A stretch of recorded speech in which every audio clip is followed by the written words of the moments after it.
আসসালামু আলাইকুম। আজকে দেখাতে নিয়ে আসলাম বর্তমানে আমার আজার যে পরীক্ষামূলক বস্তায় চাষ,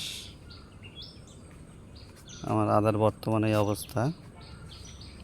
তো মাশাআল্লাহ গাছগুলো মোটামুটি এখন পর্যন্ত সুস্থ আছে।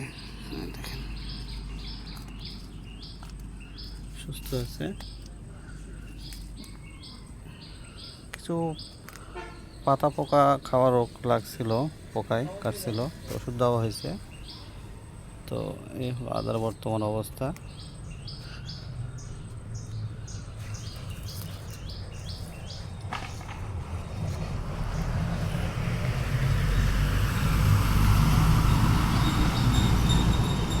এখানে মোটমাট 700 বস্তার মতো করছিলাম এবারটা। তো দেখা যাক কি হয়। গাছগুলো মোটামুটি সুন্দরই আছে।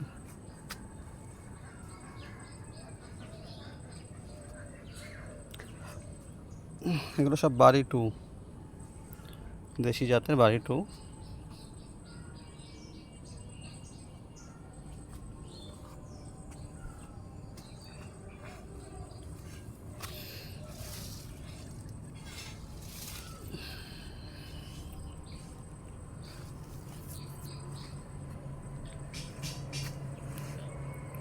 আর কোনো সমস্যা যদি আপনাদের চোখে পড়ে আমাকে জানাবেন, চেষ্টা করব সেই অনুযায়ী ব্যবস্থা করার। তো সবাই ভালো থাকবেন, সুস্থ থাকবেন। আসসালামু আলাইকুম।